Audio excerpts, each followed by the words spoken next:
Clear करवा दिया। I know, मैंने रजत को इंसाफ दिलाने में देर कर दी, पर देर आए दुरुस्त आए। अब जाकर बेबी गर्ल सर उठाकर अपने पापा का नाम ले पाएंगी। रजत की आत्मा को भी शांति मिली होगी। Armaan, thank you so much. Please मुझे थैंक यू बोलकर शर्मिंदा मत करो। ये खुशखबरी तुम ही जाकर मुक्ति को दो, वो खुशी के मारे तुम्हें गले से लगा लेगी। इसीलिए मैं उसे नहीं बताना चाहता। मैंने बस अपनी गलती सुधारी है। एंड आई नो, मैंने गलती सुधारने में बहुत देर कर दी। मुझे मुक्ति से ब्राउनी पॉइंट्स नहीं चाहिए। अरमान की आंखों में एक अजीब सी नमी थी।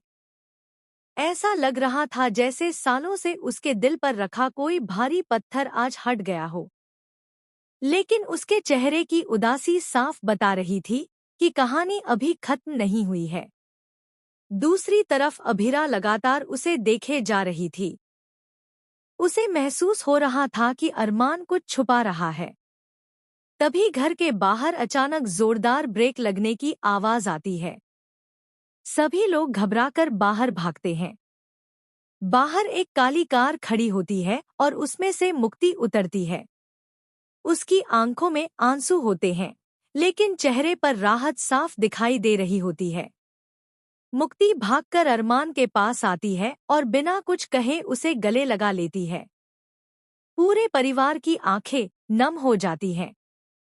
लेकिन तभी मुक्ति की नजर अभिरा पर पड़ती है और उसका चेहरा अचानक बदल जाता है। वो धीरे से कहती है, तुम सबको लगता है कि सच सामने आ गया, लेकिन असली सच अभी बाकी है। ये सुनते ही पूरा परिवार हैरान रह जाता है। अरमान तुरंत पूछता है, क्या मतलब है तुम्हारा? मुक्ति कांपती आवाज में कहती है, रजत बेगुनाह था, ये सच है। लेकिन जिस इंसान ने उसे फंसाया, वो इस घर के बहुत करीब है। इतना सुनते ही सभी के चेहरे उड़ जाते हैं। दादी सा गुस्से में कहती हैं, सीधे सीधे नाम लो मुक्ति। मुक्ति की आंखों से आंसू बहने लगते हैं। वो कांपते हाथों से अपनी पर्स से एक पुरानी पेन ड्राइव निकालती है और कहती है, इसमें वो रिकॉर्डिंग है जिसने मेरी पूरी जिंदगी बदल दी। अरमान तुरंत लैपटॉप ऑन करता है।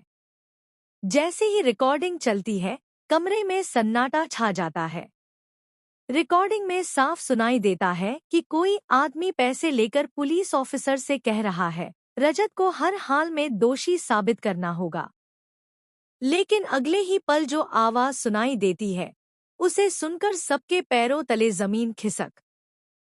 सामने खड़ा शख्स धीरे धीरे मुस्कुराता है। हाँ अभिरा, मैं जिंदा हूँ।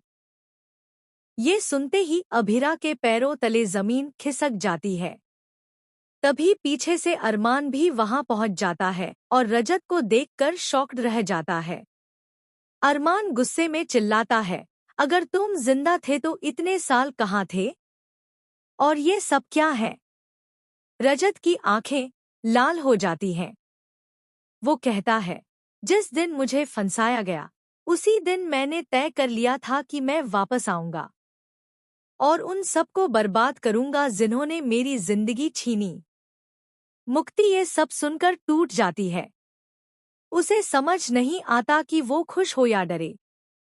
लेकिन कहानी में सबसे बड़ा ट्विस्ट तब आता है जब रजत मुक्ति की तरफ देखकर कहता है, मैं सिर्फ अपना नाम साफ करने नहीं आया, मैं अपनी बेटी को लेने आया हूँ। पूरा परिवार एक दूसरे का चेहरा देखने लगता है। अरमान हैरानी से पूछता है, कौन सी बेटी? रजत धीरे धीरे मुस्कुराता है और कहता है, जिसे तुम सब मुक्ति की बेटी समझते हो, वो मेरी और अभिरा की बेटी है।